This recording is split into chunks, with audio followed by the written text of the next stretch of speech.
reanimate your feet.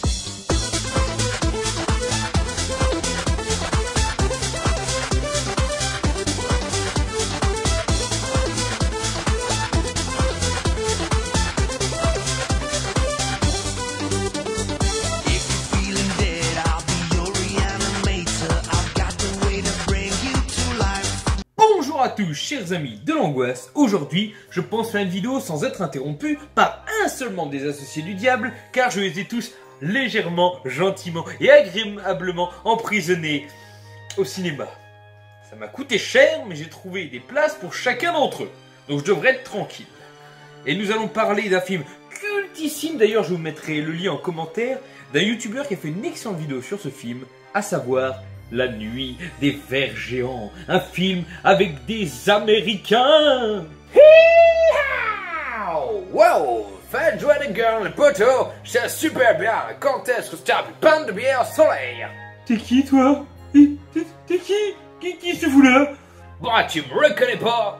Je suis le Ricain Doré, le meilleur cowboy de tout le Tennessee, et l'associé du diable de l'Amérique, parce que nous, on fait des burgers, on fait des frites, on fait du baseball, on fait jouer nos gâchettes, et on a toute la classe. Et tu parles d'un film américain, tu comptes te critiquer et tu me fais pas appel à moi. Oh, je suis pas d'accord comme ça. Ah non, non, je virerai ça, toi tu tires, dégage. Ok, je te laisse avec ton film et t'as pas intérêt à le casser, car c'est un très bon film. Allez, je vous dis à une prochaine, et moi je vais aller sur Jolly Jumper. Voilà, la chiquita du coin, c'est la belle et suprême commémorace. Allez, on y va. Ouh la vache. Putain les amis, j'ai eu peur. Attaquons-nous à La Nuit des Vers Géants. Et moi je vais fermer cette porte avant d'ailleurs. Il y en a marre de se faire avoir par des Américains. Ouais, on va fermer la porte. Ah là là, La Nuit des Vers Géants. Rien que par son titre, on se demande si c'est de la série B, de la série Z ou même un gros navet comme les Dents de la Mer 4.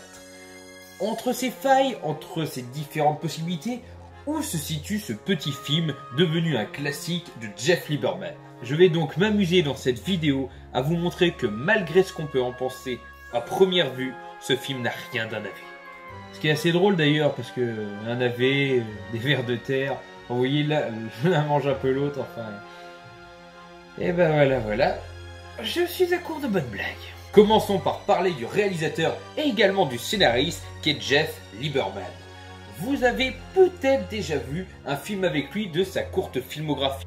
Je pense notamment au film Le Rayon Bleu de 1976 où deux jeunes gens, après une prise de drogue, vont subir 10 ans après les conséquences de cet acte fatidique qui vont les emmener dans une transe psychotique. Il y a aussi Survivance de 1980, nous narrant l'histoire de jeunes campeurs devant survivre à un maniaque en pleine montagne. Si jamais vous souhaitez avoir ce film, sachez que Mad Movies l'a réédité en DVD.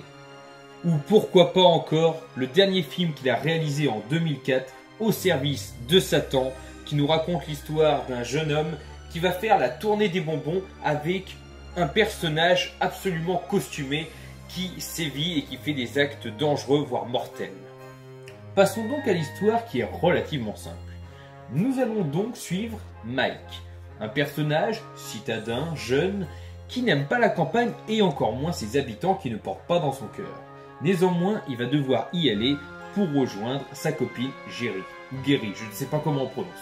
À travers cette dualité entre ville et campagne incarnée par nos différents protagonistes, nous allons donc pouvoir suivre une histoire un peu plus horrifique, au moment où une ligne à haute tension va tomber sur un lot de vers de terre qui de par ce fait vont devenir relativement agressifs. La population du coin n'est pas des plus amicales.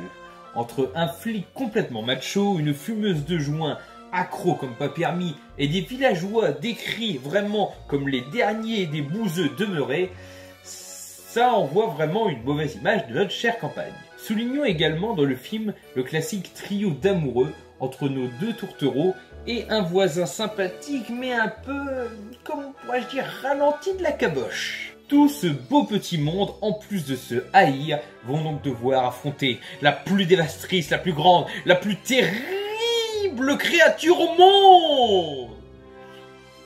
Le ver de terre. Tourne ça comme tu veux, ça reste un lombric picoré par des osios. Eh ben, le film a réussi à les rendre flippants. Chapeau. On va avoir le droit à des scènes où des millions de vers de terre vont grouiller sur des squelettes, vont grouiller sur des personnages, et des effets spéciaux assez sympathiques où ils vont littéralement entrer sous la peau. C'est extrêmement malaisant, mais c'est tellement jouissif à regarder. Ce sera également un des premiers films où nous pourrons voir aux effets spéciaux le seul, le talentueux, le grandiose Rick Baker. Si vous ne le connaissez pas, dites-vous juste cela. Il a fait les effets spéciaux du Loup-garou de Londres, de Gremlins 2, de Vidéodrome. Juste avec ces 3 titres, cela devrait vous donner une image des capacités de ce monsieur. Loué soit Rick Baker.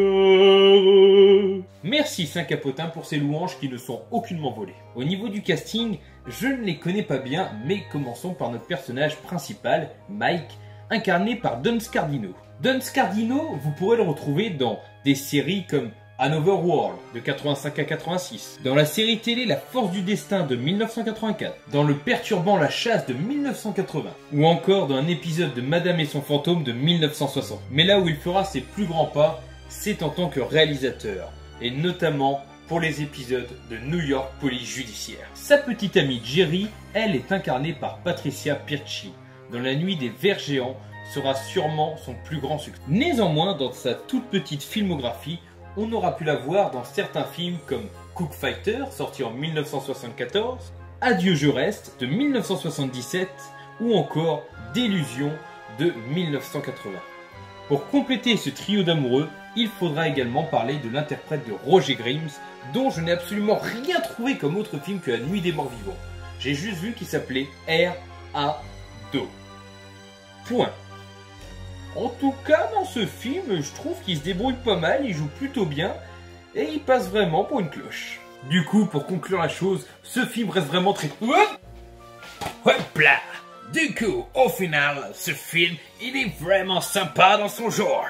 Effectivement, qui d'autre qu'un Américain pour parler d'un film américain? La Nuit des Vers Géants, c'est un classique de Jeff Lieberman. Et je peux vous dire qu'avec Rick Baker's effets spéciaux, malgré le fait que ça date, que c'est un de ses premiers films et que dans tous les cas c'est pas un film à gros budget, ça peut envoyer de ce rôle. Les acteurs ne sont pas les meilleurs, comme dit précédemment par mon acolyte français, mais malgré tout, les effets spéciaux sont pas trop mal. Et réussir à faire de vers de terre des vraies machines à tuer, moi je dis que ça vaut le coup. Allez, je vous dis à une prochaine. Tchuss! Crevez pas tous, venez aux USA avant. Messieurs, je vous conseille d'ailleurs d'aller goûter notre bière et mesdames, il y a toujours une place dans ma chambre. Je vous salue. Allez, partons tous vers le soleil couchant tel Look et Look. Ho! Yeah! How's the pole on? Come on!